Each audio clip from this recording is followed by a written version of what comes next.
మీరు ఎందుకు పిలిచామంటే మన అందరికీ తెలుసు, మన దేశం నుండి, మన రాష్ట్రం నుండి, మన నగరం నుండి చాలామంది ఉద్యోగాల కోసం బయటికి వెళ్తున్నారు. కొందరు ఏజెంట్స్ నమ్మించి తీసుకెళ్తారు. తర్వాత ఫారెన్ దేశంలో, ఫారెన్ కంట్రీలో కొందరు చాలా సఫర్ అవుతారండి. నా కుడి పక్క ఉన్న వ్యక్తి అలాగే సఫర్ అయ్యి రిటర్న్ వచ్చారండి. ఏప్రిల్ నుండి సెప్టెంబర్ వరకు గత 5 నెలల్లో విపరీతమైన టార్చర్ ఆయన ఫేస్ చేశారండి. ఆయన ప్లస్ ఆయన తండ్రి ఈరోజు వచ్చారండి. ఈ స్టోరీ మీకు ఎందుకు తెలియజేస్తున్నామంటే, భవిష్యత్తులో ఇటువంటి టార్చర్ ఎవరు ఫేస్ చేయకూడదు. మనం అందరం గుర్తుపెట్టుకోవాలి, ప్రొటెక్టర్ ఆఫ్ ఇమిగ్రెంట్స్ అని ఒక ఆఫీస్ ఉంది ముఖ్యమైన నగరాల్లో. హైదరాబాద్లో కూడా ఉంది. వాళ్ళే మన దేశంలో కొందరు ఏజెంట్స్, నమ్మకమైన ఏజెంట్స్ అని వెబ్సైట్లో పెడతారండి. కొంతమంది ఏజెంట్స్ని వాళ్ళు బ్లాక్ లిస్ట్ చేస్తారండి. అటువంటి ఏజెంట్స్ మీద మేము కేసు పెడతాం, అరెస్ట్ చేస్తాం, జైలు పంపిస్తాం. రీసెంట్గా కూడా మనం అటువంటి కేసు పెట్టి కొందరిని అరెస్ట్ చేసి జైలు పంపడం జరిగింది. సో మన వాళ్ళు ఎప్పుడైనా విదేశాలకు వెళ్ళేటప్పుడు ఉద్యోగాల కోసం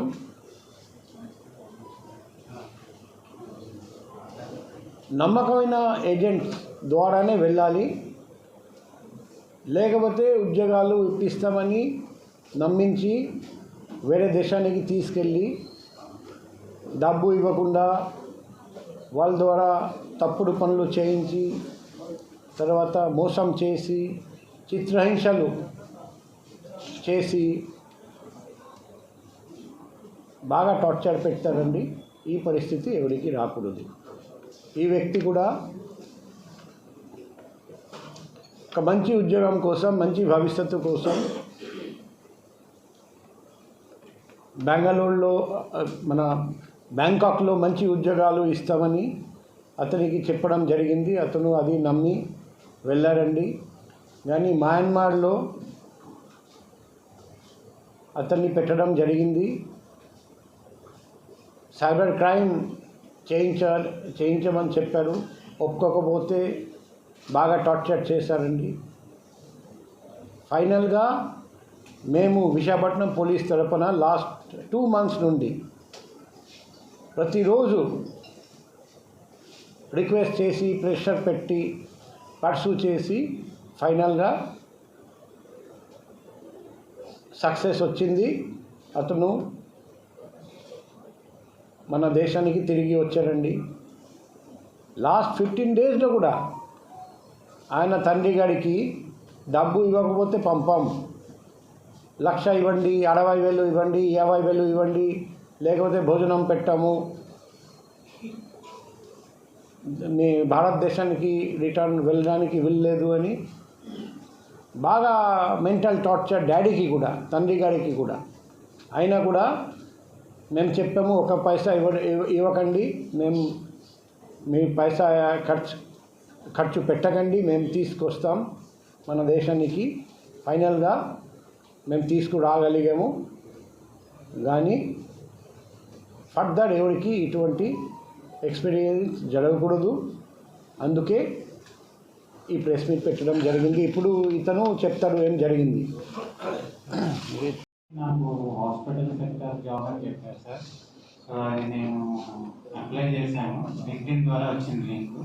సో ఆ లింక్ ఓపెన్ చేయగానే మాకు జాబ్ ఉన్నదని చెప్పారు. అంటే నా ప్రొఫెషన్ పరంగా ఉన్నదని చెప్పారు. సో ఆ పరంగా నేను బ్యాంకాక్లో జాబ్ అనగానే మంచి కంపెనీ కదా అనుకొని నమ్మి నేను జాబ్కి అప్లై చేయడం జరిగింది. వాళ్ళు వితిన్ 2 డేస్లో నాకు సెలక్షన్ అని చెప్పారు. సెలెక్ట్ అయిపోయారని చెప్పారు. నువ్వు సెలెక్ట్ అయ్యారమ్మా, నువ్వు వెంటనే రావచ్చు అని చెప్పారు. సో టికెట్ అన్నీ వాళ్ళే తీసి ఇచ్చారు. నేను వెళ్ళిన తర్వాత బ్యాంకాక్ డిఎంకే ఎయిర్పోర్ట్లోకి నేను వచ్చాను. వచ్చిన తర్వాత నన్ను రిసీవ్ చేసుకోవడానికి వస్తానన్న వాళ్ళు 5 మినిట్స్లో వస్తానని చెప్పారు, కానీ రాలేదు. వాళ్ళు రాకుండా వేరే గ్రూప్ లాగా వచ్చి నన్ను కిడ్నాప్ చేసి తీసుకెళ్ళవలసి వచ్చింది. తీసుకెళ్ళి మయన్మార్లోని నన్ను ఈ చైనీస్ కంపెనీలోని నాకు పని చేయమని చెప్పారు. పని చేయనంటే వెంటనే జైల్లో పెట్టడం కానీ, కొట్టడం కానీ, కరెంట్ షాక్ ఇవ్వడం కానీ ఇవన్నీ చేశారు. కాకపోతే ఆ పని నాకు రాదండి, నేను చేయలేనండి అని చెప్పినా కూడా వినలేదు. సో ఆ పని అంటే స్టాక్ మార్కెటింగ్ కానీ, ఫెడెక్స్ కానీ, క్రిప్టో కరెన్సీ ఈ టైప్లో ఉంటాయి. ఆన్లైన్ హనీ ట్రాపింగ్ అని, అంటే మనం ఒక లేడీస్ లాగా మాట్లాడి చాటింగ్ చేసి వాళ్ళకి రీఛార్జ్ చేయించడం కానీ, వాళ్ళ అకౌంట్స్ తీసుకోవడం కానీ అలాంటివి చేయాల్సి ఉంటుంది. ఏదైనా చేయకపోతే మాత్రం కొట్టడం కానీ ఇవన్నీ చేసేవారు. సో ఆ టైంలోని ఎవరికి చెప్పాలో ఎలా చెప్పాలో తెలియక ఫోన్స్ కూడా లాగేసుకుంటే మా సిస్టమ్స్ ద్వారా నాన్నగారికి మెసేజ్ పెట్టడం జరిగింది.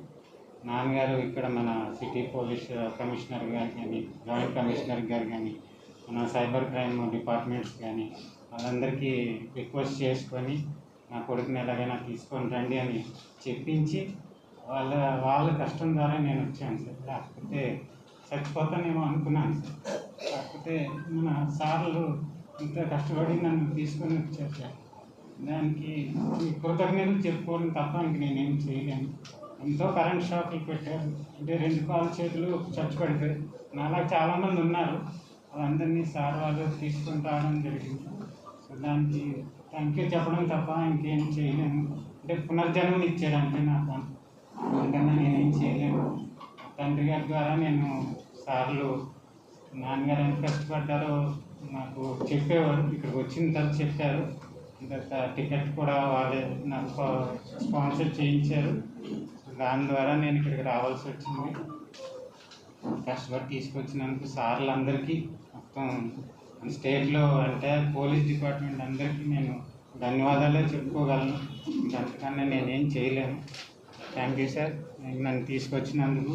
సో ఇంకెప్పుడు కూడా ఇలాంటి ఫ్యూచర్లో యూత్ ఎవరు ఇలాంటి లింక్స్ కానీ అలాంటి ఫేక్ అలాంటివి చూసుకొని మంచిదైతేనే వెళ్ళండి, లేకపోతే వెళ్ళొద్దని నా సైడ్ నుంచి నేను చెప్తున్నాను. ఎందుకంటే నేను ఎంత భరించానో టార్చర్ నాకు తెలుసు.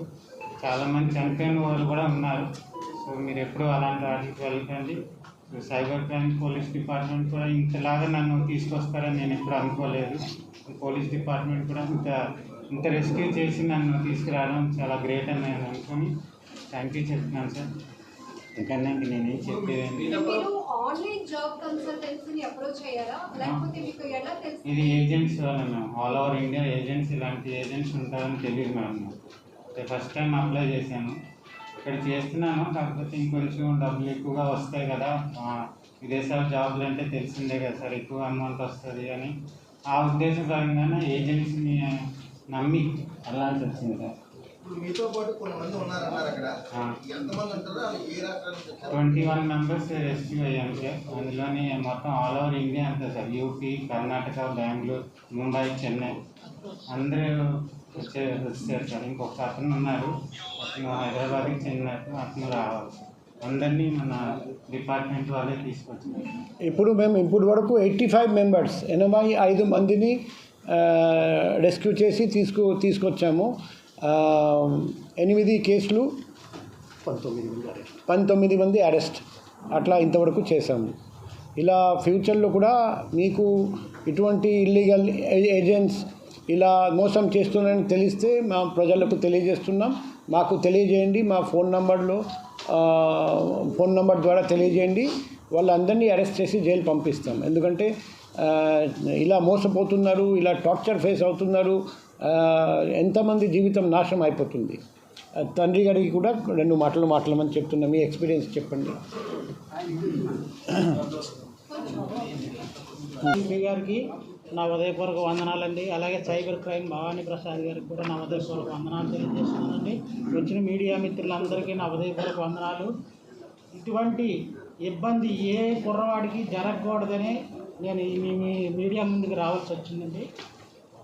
నాకు ఏప్రిల్ 25న నాకు మా కుమారుడు బ్యాంకాక్ ఉద్యోగానికని వెళ్తానంటే పంపించానండి. 25ని వెళ్ళినాడు. 26ని మాకు ఫోన్ చేశాడు. దిగాను అలాగని ఫోన్ చేశాడు. అక్కడి నుంచి మే 10 వరకు నాకు ఫోన్ లేదు, ఏమీ లేదండి. మా భార్యాభర్తల ఇద్దరం కూడా నానా సఫరపడి ఇబ్బంది పడ్డాం. మే 10వ తారీఖున మెసేజ్ చేశాడు. నన్ను ఇలా చైనా కంపెనీ వాళ్ళు బంధించి కాళ్ళు చేతులు కట్టేసి నోట్లో గొడ్డలు పెట్టి డిక్కీలో వేసుకొని కారులో తీసుకెళ్ళిపోయారు. 450 కిలోమీటర్లు తీసుకెళ్ళిపోయి ఆ చైనా కంపెనీలో పడిచారు. నాకు చాలా చచ్చిపోతానేమో అని అనిపిస్తుంది. కరెంట్ షాక్ పెట్టారు, కొట్టారు. వాటర్ తోటి మన ఫైర్ ఇంజిన్ వాటర్ తోటి పైపులతో కొట్టారట సార్. పని వీడికి ఆ కంప్యూటర్ పని రాదంటే కొట్టారట. తర్వాత ఏదో ఒప్పుకున్నారట పని చేస్తారని. అలాగా 4 నెలలు 5 నెలలు అయిపోయింది సార్. ఇప్పటికి 5 నెలలు అక్కడే ఇబ్బంది పెట్టారు. తర్వాత వాళ్ళకి నేను ఆన్లైన్లో కంప్లైంట్ చేశాను, రిటర్న్ కంప్లైంట్ ఇచ్చాను. దాన్ని బట్టి నాకు వచ్చినప్పుడల్లా నాకు హెల్ప్ చేసి ఈ అబ్బాయిని మేము తీసుకొస్తామండి, మీరు భయపడకండి, బాధపడకండి, ఏడొద్దని చెప్పినా సరే నాకు దుఃఖంగా ఏడ్చానండి చాలాసార్లు. అలాగనే నాకు సహాయం పెట్టారు. తర్వాత వాళ్ళకి నేను ఆన్లైన్లో కంప్లైంట్ చేశాను, రిటర్న్ కంప్లైంట్ ఇచ్చాను. దాన్ని బట్టి నాకు వచ్చినప్పుడల్లా నాకు హెల్ప్ చేసి ఈ అబ్బాయిని మేము తీసుకొస్తామండి, మీరు భయపడకండి, బాధపడకండి, ఏడొద్దని చెప్పినా సరే నాకు దుఃఖంగా ఏడ్చానండి చాలాసార్లు. అలాగనే నాకు సహాయం చేశారండి. నా కుమారుడు రావడానికి మన విశాఖపట్నం ఎంటైర్ పోలీస్ డిపార్ట్మెంట్ నాకు బాగా హెల్ప్ చేసిందండి. టోటల్గా ముఖ్యంగా సిపి గారు, జాయింట్ సిపి గారు, సైబర్ క్రైము వీళ్ళందరూ కూడా నాకు బాగా హెల్ప్ చేశారండి. వాళ్ళ ద్వారా నా కుమారుడు వచ్చారు. లాస్ట్కి నా దగ్గర టికెట్కి కూడా డబ్బులు లేవని చెప్పానండి ఎంబసీ వాళ్ళకి. వారితో కూడా మాట్లాడి ఒక ప్రైవేట్ సంస్థ ద్వారా టికెట్ ఇప్పించి బ్యాంకాక్ నుంచి తెప్పించారండి. దాన్ని బట్టి మొత్తం డిపార్ట్మెంట్ అందరికీ నా ఉదయపూర్వక వందనాలు తెలియజేస్తున్నానండి పేపర్ ద్వారా. ఇటువంటి నా బిడ్డడికి జరిగిన పరిస్థితి ఏ బిడ్డడికి జరగకూడదండి. ఈ కష్టం ఏ బిడ్డడో అనుభవించకూడదని మీడియా ద్వారా నేను తెలియజేస్తున్నానండి. చదువుకున్న పిల్లలైనా చదువుకోలేని పిల్లలైనా సరే ఇలాంటి రిస్క్లోని వెళ్లకుండా ఉండాలని నా కోరిక. ఈ అవకాశం ఇచ్చిన మీ అందరికీ, సిపి గారికి, జాయింట్ సిపి గారికి అందరికీ కూడా నా ఉదయపూర్వక వందనాలు తెలియజేస్తున్నానండి. చాలా కష్టపడి నాకు తీసుకొచ్చి ఇచ్చారండి నా బిడ్డని. లేకపోతే నేను చూస్తానని నేను అనుకోలేదండి. నా కొడుకు కూడా నేను మిమ్మల్ని చూడను డాడీ, నేను చనిపోతానేమో అన్నాడు. నాకు సిపి గారు ఈ మన డిపార్ట్మెంట్ అందరు నాకు హామీ ఇవ్వడం వల్ల, నాన్న నువ్వు చనిపోవడానికి చనిపోవు, మన డిపార్ట్మెంట్ తీసుకొస్తాను నాకు హామీ ఇచ్చింది, నువ్వు అలాంటివి మాట్లాడకని కూడా చెప్పానండి, మెసేజ్ పెట్టాను. దాన్ని బట్టి మీ అందరికీ వందనాలు తెలియజేస్తున్నానండి. నేను ఏమి ఇచ్చినా సరే రుణం తీర్చుకోలేనండి మన డిపార్ట్మెంట్ది. బరువు 30 కేజీ తగ్గిపోయింది కదా? అవునండి, 84 కేజీలు ఉండేవాడండి. ఈ రకంగా వచ్చి నేనే హైదరాబాద్ ఎయిర్పోర్ట్లో పోల్చుకోలేకపోయానండి. నన్ను వచ్చి పట్టుకుంటే పిచ్చోడు ఎవడో పట్టుకున్నాడు అనుకున్నానండి. నా కొడుకు నేనే పోల్చుకోలేకపోయాను, అంత ఇదిగా అయిపోయాడు. ఈ 2 రోజులు కొంచెం అలాగా కొంచెం తయారు చేసాం. దయించి అంటే నా కుర్రోడుకు భవిష్యత్తులో ఏదైనా ఉద్యోగం కోసం అది వెళ్తాడని ఈ కేసు కవర్ చేయడం జరిగింది. దాన్ని మీరు దయతో క్షమించాలని మమ్మల్ని కోరుకుంటున్నామండి. మెసేజ్ తప్ప వాడికి ఇచ్చిన కంప్యూటర్లో మెసేజ్ తప్ప ఫోన్ అన్నది లేదమ్మా. ఫోన్తో నాతో మాట్లాడిందే లేదమ్మా. అంత లాక్కున్నారు. అంత ఫోనే ఇప్పటికీ వచ్చినప్పుడు కూడా ఫోన్ ఇవ్వలేదు. వాడితో ఉన్న కుర్రోళ్ళు కూడా నాకు మెసేజే చేసేవారు. వాళ్ళకి సేఫ్ అని పెట్టేవాడిని, వాళ్ళు కూడా సేఫ్గా ఉన్నామని చెప్పేవారు. శ్రీలంక వాళ్ళు, శ్రీలంక అతను అయితే వాళ్ళ ఆవిడికి శ్రీలంకలో ఉంటే ఆవిడకి పెడితే ఆ శ్రీలంక నుంచి ఆవిడ నాకు మెసేజ్ పెట్టేవారు. మా ఆయన మీ అబ్బాయి అందరూ సేఫ్గా ఉన్నారని పెట్టేవారు. అదే నాకు తప్ప ఇంకంతకంటే ఏమి లేదమ్మా. అదే నాకు తెలిసింది. కరెంట్ పెట్టినప్పుడు కూడా డాట్స్ పెట్టారని, డాట్స్ వచ్చేసాయి, కాల్ 2 స్వచ్ఛపడిపోయాయని చెప్పాడు, మెసేజే పెట్టాడమ్మా. అంతా ఫోన్ లేదు, ఇవ్వలేదు. వచ్చినప్పుడు కూడా రూపాయి లేదు. ఒకే డ్రెస్ తోటి అనకూడదు, ఒకే డ్రెస్ తోటి 2 నెలలు ఉండి, అంటే ఓ షార్టు ఓ బనియన్ తోటి 2 నెలలు గడిపి వచ్చాడమ్మా నా కొడుకు. అది కూడా ఇక్కడ వచ్చిన తర్వాత చెప్పాడు, మాకు తెలియదు. హైదరాబాద్లో నేను బట్టలు పట్టుకొని వెళ్ళి మార్చి మళ్ళీ తీసుకొచ్చి. సార్ ఇప్పుడు ఆఫ్లైన్ లో కూడా చాలా ఏజెన్సీలు పుట్టుకొస్తున్నాయి సార్. అలాంటి వాటి మీద మనం ఎటువంటి నిఘా పెడతాం? మానిటరింగ్ కూడా ఉండటం లేదు సార్. మీరు చెప్పారు కొన్ని వాటికి ఆథరైజ్డ్ గా కొన్ని కన్సల్టెన్సీస్ వర్క్ చేస్తాయి, వాటిని మాత్రం అప్రోచ్ అవ్వచ్చు. ఇప్పుడు చాలా ఓపెన్ గా ఆఫర్ చేస్తున్నాం కదా సార్, మేము అక్కడికి పంపిస్తాం, విదేశాలకి మంచి ప్యాకేజ్ ఇస్తాము. సో ఎక్కడ సార్ మరి ఇంత మీ టైం వేస్ట్ లేకపోతే ఇలా చాలా జరుగుతూ ఉంది, బట్ ది గ్రౌండ్ రియాలిటీ ఎక్కడ పనిచేస్తుంది? ఇప్పుడు మినిస్ట్రీ ఆఫ్ ఎక్స్టర్నల్ అఫైర్స్ కింద పనిచేస్తుంది protector of emigrants. Protector of emigrants హైదరాబాద్లో ఆఫీస్ ఉంది, అదే మాదిరిగా పెద్ద పెద్ద పట్టణంలో ఆఫీస్ ఉంది. ఈ ఏ ఏజెంట్ ఆథరైజ్డ్, ఏ ఏజెంట్ అన్ఆథరైజ్డ్, అది చూడడం వాళ్ళ పని. మా పని ఎప్పుడు వస్తుంది? ఆఫెన్స్ జరిగిన తర్వాత, నేరం జరిగిన తర్వాత మా పని మొదలవుతుంది. కానీ మేము అనుకుంటున్నాం prevention is better than cure. నేరం అసలు జరగకూడదు. అందుకే మేము ప్రతిసారి ఇటువంటి సందర్భాల్లో అందరికీ చెప్తున్నాం, చాలా అన్ఆథరైజ్డ్ ఏజెంట్స్ మన మధ్యలోనే ఉన్నారండి. మోసం చేయడానికి విశ్వ ప్రయత్నం చేస్తున్నారండి. మీరు మోసపోకండి. మీకు అనుమానం ఉంటే మాకు తెలియజేయండి, మేము మీకు చెప్తాము ఆథరైజ్డా కాదా అనేది. లేకపోతే protector of emigrants MEA ministry of external affairs website పోయి చూడండి, ఆథరైజ్డా కాదా, బ్లాక్ లిస్ట్ చేయడం జరిగిందా లేదా. చాలామంది లైసెన్స్ కూడా తీసుకోలేదు. లైసెన్స్ ఉంటేనే మనం కన్సిడర్ చేయాలి, లేకపోతే కన్సిడర్ చేయకూడదు. సో ఒకవేళ మనం అలర్ట్గా ఉంటే మోసం చేయడం కష్టం. కానీ పబ్లిక్ మాత్రం ఒక మంచి ఆఫర్ అంటే నమ్ముతున్నారండి, నమ్మి వెళ్ళిపోతున్నారండి. నా phone number, personal phone number అందరికీ ఇవ్వడం జరిగింది. వైజాగ్ నగర ప్రజలకు నేను రిక్వెస్ట్ చేస్తున్నా, విన్నవించుకుంటున్నా, మీకు డౌట్ ఉంటే, అనుమానం ఉంటే. ఇప్పుడు ఈరోజు ఏం జరుగుతుంది, చాలామంది నాకు సార్ ఇలా ఫోన్ వచ్చింది నాకు, మీరు చెప్పండి ఇది సైబర్ క్రైమా కాదా అని పగలు రాత్రి నాకు ఫోన్ వస్తూ ఉంటుంది. నేను చెప్తూ ఉంటాను వాళ్ళకు, ఇది సైబర్ క్రైమ్, దయచేసి కన్సిడర్ చేయకండి, బ్లాక్ చేయండి నంబర్. ఇదే మాదిరిగా జాబ్ ఏజెంట్స్ చాలామంది ఫేక్గా ఉన్నారండి. మీకు అనుమానం ఉంటే నాతో మాట్లాడండి, నేను మీకు సలహా ఇస్తాను. లేకపోతే డైరెక్ట్గా వెబ్సైట్ వెళ్ళండి, అక్కడ మీకు క్లియర్గా తెలిసిపోతుంది అది ఫేకా కాదా. కానీ వెరిఫై చేయకుండా నమ్మకండి. మనం ఎలా చాలా చోట్ల మనం ల్యాండ్ కొనడానికి వెళ్తాం, ఆ ల్యాండ్ ఆల్రెడీ ఎవరొకరికి అమ్మేశారు, మళ్ళీ తిరిగి మీకు కూడా అమ్మేస్తారు, ఇంకా మూడో వ్యక్తికి కూడా అమ్మేస్తారు. అందుకే మేము చెప్తాం కదా, మీరు ల్యాండ్ కొనాలంటే ఫస్ట్ అన్ని డాక్యుమెంట్స్ చూసి తర్వాత కొనండి, లేకపోతే మోసపోతారండి. ఇది కూడా అలాగే ఉంది. బయటికి వెళ్ళాలంటే చాలా ఆలోచించి అంత వెరిఫై చేసి అన్ని జాగ్రత్తలు పాటించిన తర్వాతనే వెళ్ళాలి, లేకపోతే మోసపోతారండి. అక్కడ జాబ్ వీసా చెప్పి తీసుకెళ్తారు, అక్కడికి పోయి చూస్తే టూరిస్ట్ వీసా ఉంది, ఇంకా వేరే వీసా ఏమీ లేదు. తర్వాత అక్కడ మీరు ఇల్లీగల్ ఇమిగ్రేషన్ కింద వాళ్ళు అరెస్ట్ చేస్తారు, అక్కడ జైల్లో పెడతారు. సో చాలా జాగ్రత్త. ఎటువంటి అనుమానం ఉంటే నాకు కాల్ చేయండి, లేకపోతే SMS పెట్టండి, వాట్సాప్ పెట్టండి, మేము మీకు గైడ్ చేస్తాం. ఫోన్ లేదు, వాళ్ళ ఎక్కడైతే కొంబడి ఉన్నా ఫోన్ లేదు, ఓన్లీ వాళ్ళు మెసేజ్ త్రూ వేస్తున్నారు. ఈ పర్టికులర్ ప్లేస్ని ఎలా ఫైండ్ అవుట్ చేశారు సార్? ఇప్పుడు నేను 1 జూలై జాయిన్ చేసిన తర్వాత ఆయన మా దగ్గరికి వచ్చారండి.